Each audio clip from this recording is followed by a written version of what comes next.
Hey folks, I thought I'd do a video without risking my life and limb on how to flash in a chimney. So what I've done a mock-up, a miniaturized chimney here. This can be brick or wood. We'll go into the different details here as we go along. I would like to note that I'm wearing sandals and shorts because I'm kind of working for my deck and I don't expect to have any mishaps. But normally, every time if I'm working metal on a roof, I'm going to be wearing jeans and good boots because metal is dangerous. So I will be wearing gloves. But so what we have here is we've got a wooden deck, simulating OSB or whatever, your standard wooden deck with roofing felt. Now this is some standard, this high traction roofing felt. I recommend the stuff that is specifically designed for metal roofs, but this is what I had. So, and we're going to assume that the people that installed the the roofing felt kind of knew what they were doing, so they left this little bit of overlap. But if they didn't, it's not really much of a problem, because what you want to do, if you have a wooden, any type of wooden chimney, you want to put it basically some ice and water shield, which I'll show you how to install this here in a second. If you got a brick stack, it's not that critical. You just want to make sure that you don't have any gaps here, like you can run a bead of sealant if this is cut off flush, or put some sealant on the corners if this is brick, because metal, while it deflects water really well, it also sweats with temperature changes. Now, a brick stack isn't going to have the same amount, but when you're doing it, it's always best to be safe than sorry.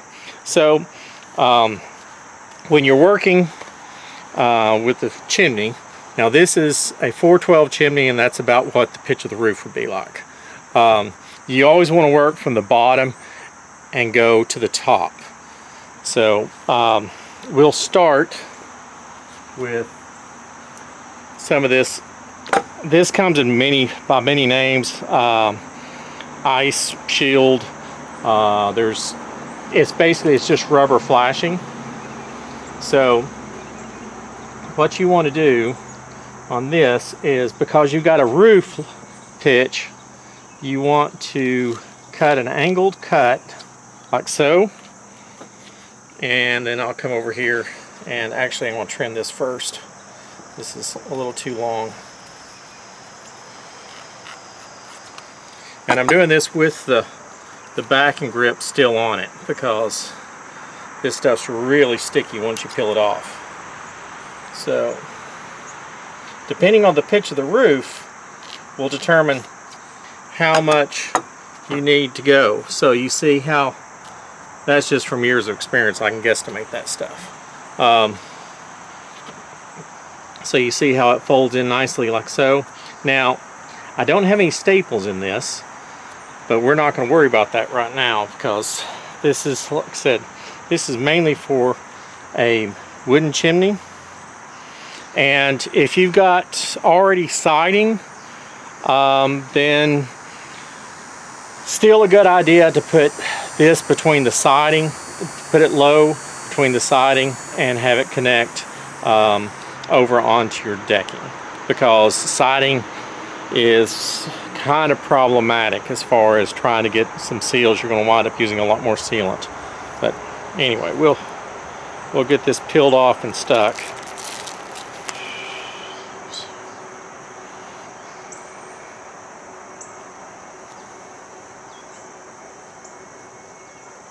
And you get pretty much one shot at this.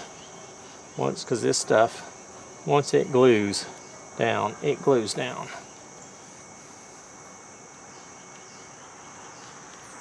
Alright, so there's our first piece.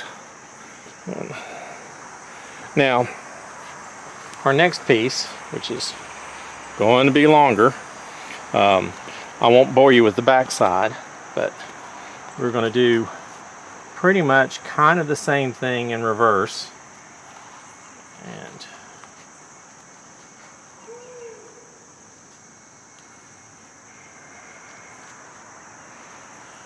Figure out how much I want.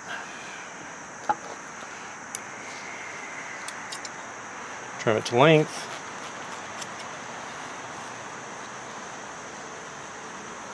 And then this one,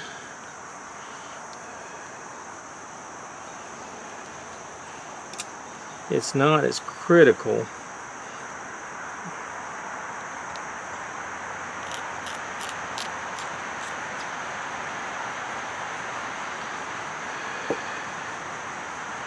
And we'll trim it just a little bit more.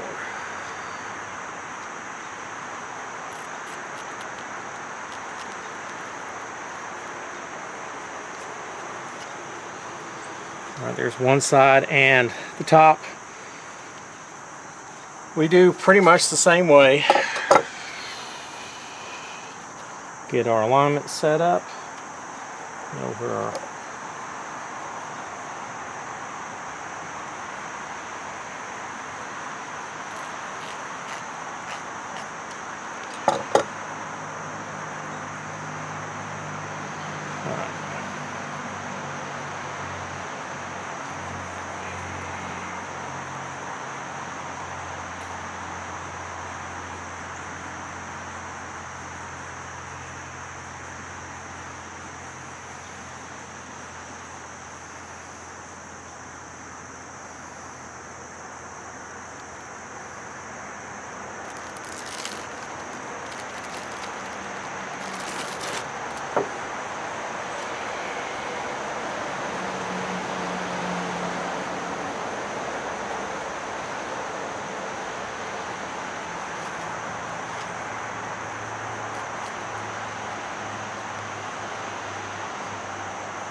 Alright, so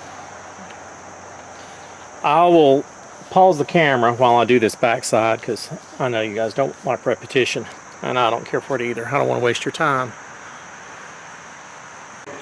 Okay, so our flashing is done. There you can see.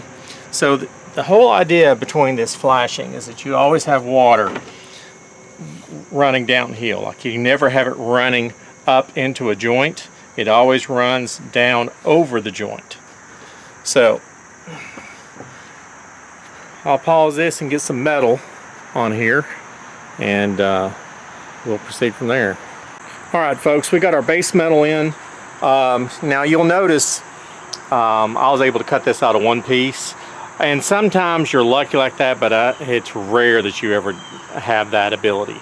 So typically you're going to wind up with two pieces of metal here, but for demonstration purposes, what you want is, you want your metal running consistently as far as the groove goes, or the rib, and you want to run it up high. And you'll see it needs to be, this metal right here needs to run up at least 8 inches, but depending on your application, I normally, if I've got a peak, a foot or 2 feet or 3 feet, I'll run at least one side all the way up. Now I'll show you on the top piece, you can wind up just depending on how you cut it.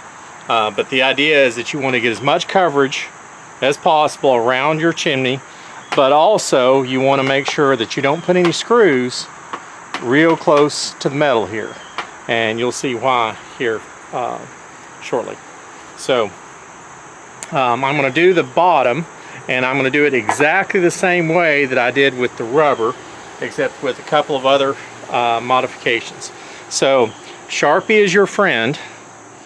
So what I want to do is, I've already cut this to length, but you can take your piece of flashing here and you want it to match up lengthwise. You can have it just, it's a good idea to have it just a hair short, because you're going to have this edge that folds over. So you can have it just a smidge short, which I may have to recut this. It might work. So Sharpie is your friend. You want to take on the back side, come in, and the other thing you want to do is you want to mark this rib. Now, this obviously is miniaturized flashing, but this has pretty much the same shape, except the shape's a little, it comes down and kind of does a 45 and then a flat, and it's deeper. So, but for this purposes, this stuff will work fine. The only problem is this stuff is thicker. I can't cut it with my snips. So I'm gonna have to go over here and cut it with my grinder. I'll save you the trouble. I'll get all these pieces cut and you can see how they go together. Okay folks, we got our first piece manufactured. Now what I did was right along the seam right there, I cut back all the way to the width of my chimney. And you want to cut those right flush. You don't want any hump. And of course I did my notch for my rib.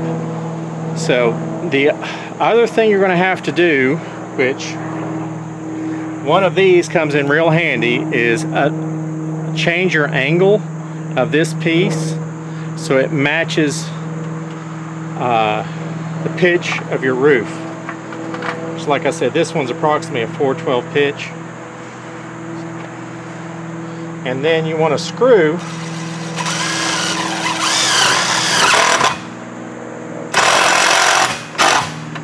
using a metal stitching screw. So it's designed for metal to metal, not, you don't want to use a regular screw on that part, okay? So that's our first piece. We got a nice fit around the chimney. We're ready for our second piece, and I'm going to show you how they're done differently. I do not like this particular style, but it works. But as you'll see, it's got a little more, it kind of gives a cleaner look, but I don't think it's as weather resistant. So what you want to do is kind of like just like the bottom, you want to come and you want to cut straight. Oh, I forgot to mention, these right here, I took a little bit of metal because I'd be into my roof if I wasn't. So it was just a cut, and then I took a little wedge out of it. For these, you don't have to do the wedge because it's sitting on the top side. So you come in, this is where I put it on the back side at the angle. I measured down and I measured here and I marked it there and I marked it on the back side, and I ripped, make sure I'm in frame. So I ripped all along that corner, and then I folded over here the metal. So that's the top. The bottom, now this is important, I leave a little bit of an edge here. It doesn't, so it can be a ½ inch is sufficient. The idea being is I want the water to flow down and I don't want it to flow over. It's protected if it's over. I just like doing it this way. Now this one's cut flush and it comes in and sits like so. Now I'll show you. When you do it this way, so it comes in and sits flush like so. Now this right here is your vulnerable spot, is right there in the corner, and both styles require you to put sealant right there. But what I don't like about this is you've got this nice horizontal seam that likes to carry water right to the only vulnerable spot. So instead, said that's one style. I prefer to do this style, which is not as pretty, but top is done the same. The bottom, instead of cutting it off, sorry, my memory card ran out of room. So as I was saying, this top piece, you're going to run a mark along the back side. You're going to fold it. Depending on your pitch, you may or may not have to trim some of this bottom, a little bit of a wedge on here. The top you don't have to worry about. You want to cut it flush in that corner, and like I said, once again, you want to mark on the back side and then just fold it. and that's what you wind up with. It's a nice fit here. Like I said, I prefer this method over over the straight cut, mainly.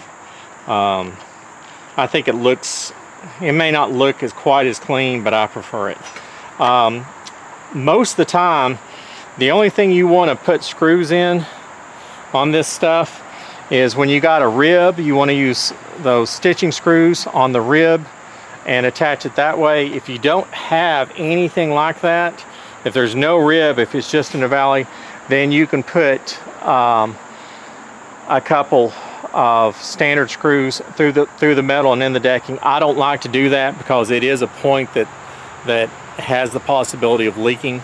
But if you do use that, you want to make sure that you come out on the edge to do that. But I think depending on your chimney and how long it is will determine how many fasteners you need. So anyway, I'll try to get out of the sunlight here so you guys can see how this was made. So Sharpie is your friend. Like I said, most of the stuff you don't even need a tape measure for. You just throw it up against the chimney stack. So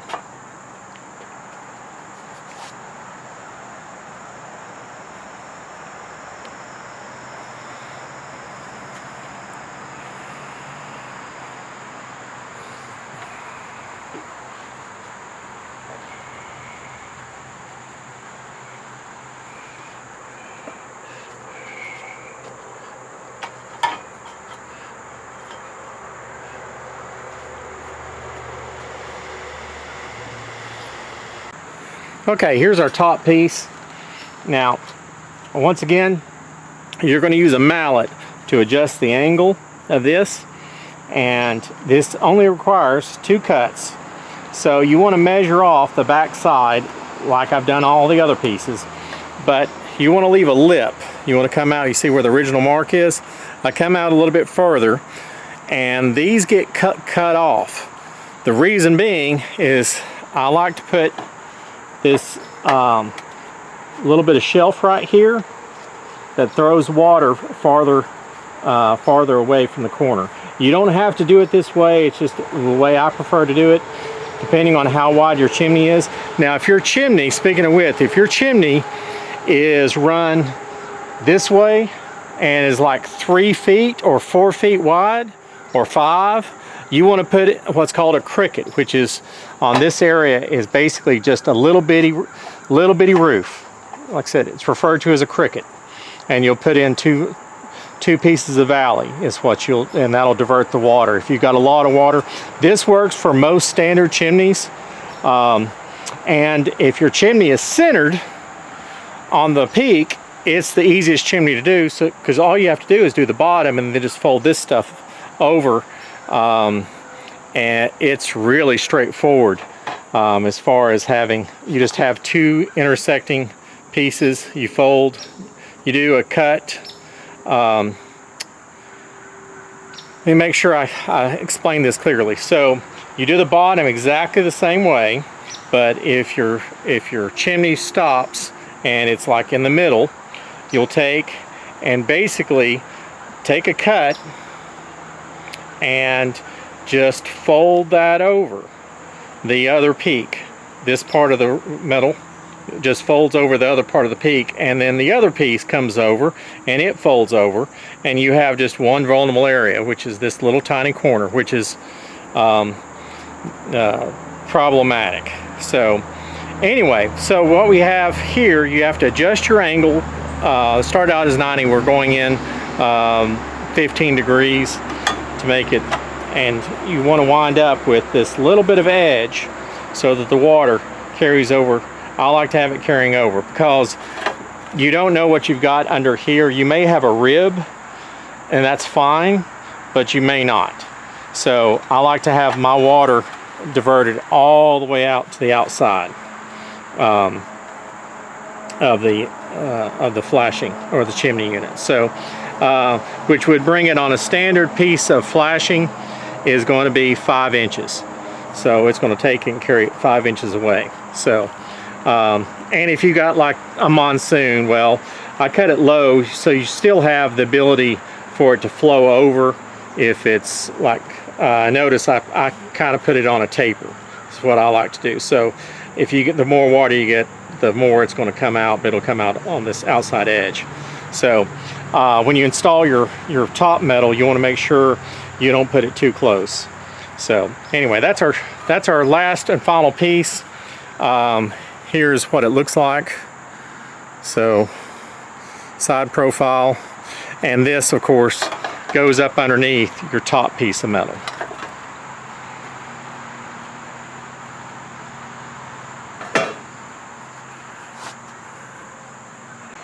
Okay folks, so there she is, all buttoned up. I'll drag this around so you can kind of see it. Find my other glove. Not to grab some bare metal, especially cut edges. They tend to bite you. So, well, apparently I managed to put a screw into my sawhorses. Oh well. So over here you'll notice there's a little bit of a gap. Now I try to do this to scale. I like to leave about an inch.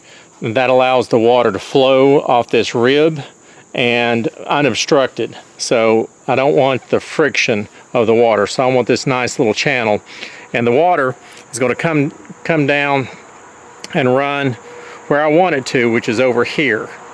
Now the top piece of metal, this is our side pieces go way up to here, so we don't have to worry about blowing rain going up underneath or snow. Now what you do have though is you've got a little spot right here in the corner, and of course one right here on which I showed before.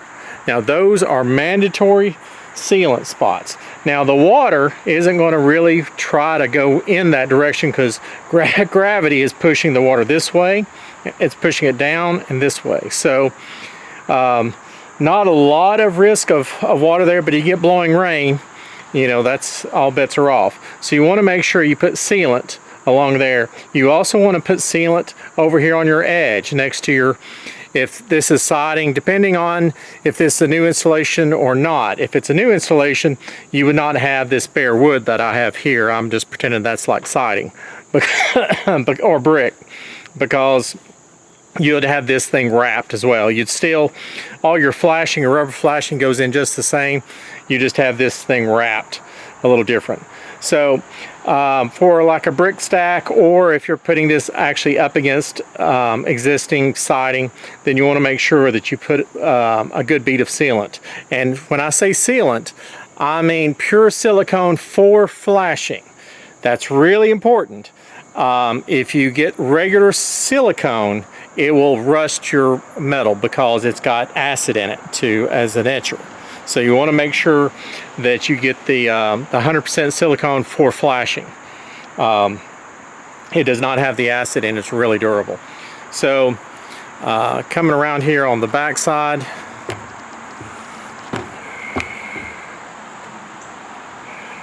you can see I like to put in a little bead over here, although this bead right here underneath here is not really necessary. When you put your screw in, it just helps bond it. But you want that top edge, and of course, once again, in those little corners. That's the only sealant you should have to use, not really much at all, because you don't want to depend on sealant. If you're doing any kind of metal work, you got to use sealant sometimes, but it's your kind of last resort. So you want to use gravity instead.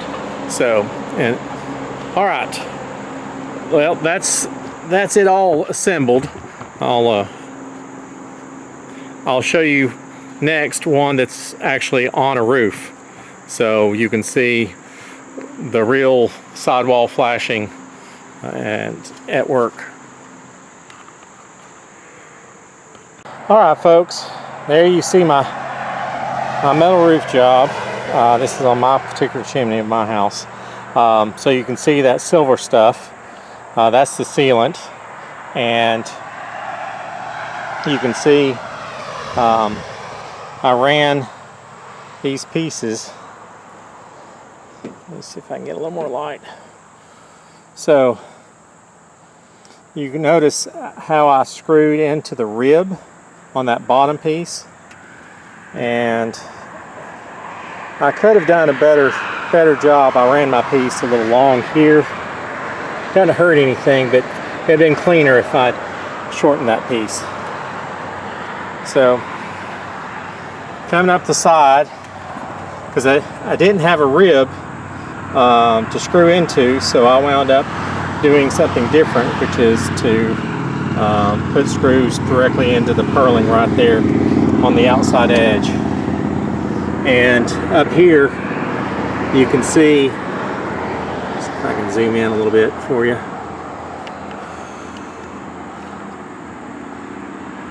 You can see where I was talking about leaving that edge to throw water. I didn't need to run it all the way out. I just ran it. I guess it's about 1 inch at the base, 1.25 inches, and it throws the water out here.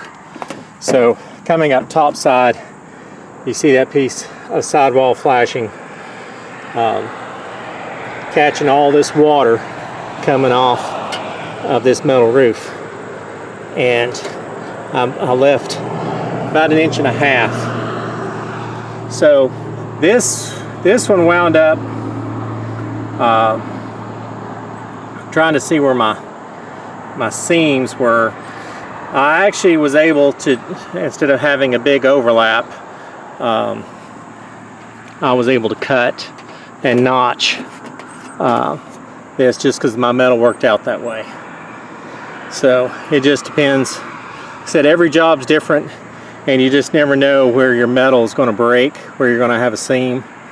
So anyway, and even though there's a little bit of a gap right here, what I did is I put a heavy bead underneath, so this is actually sealed way down below, and you can see my tap cons right there anchoring this into my brickwork. So all right, well, I'm gonna get off this roof. All right, I'm gonna walk you through everything real quick to make sure all of y'all understand how you cut these pieces.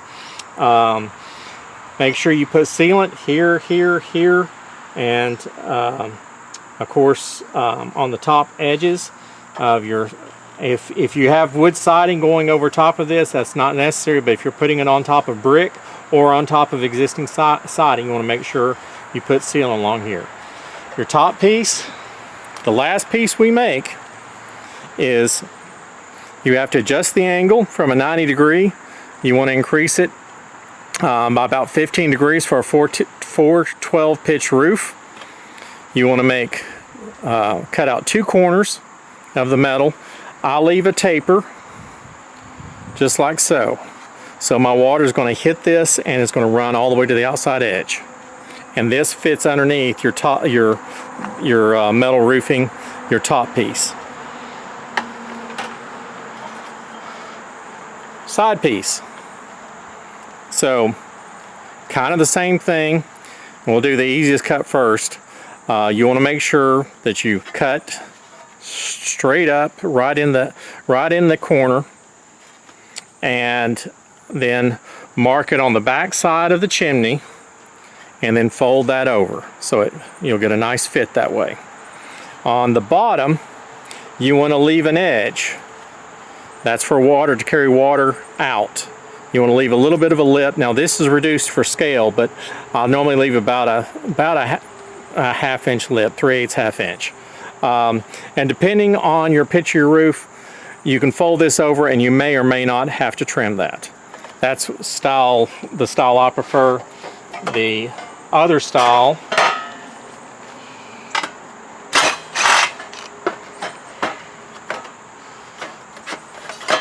of course, is the exact same thing, but instead of cutting and folding, you just cut that piece off.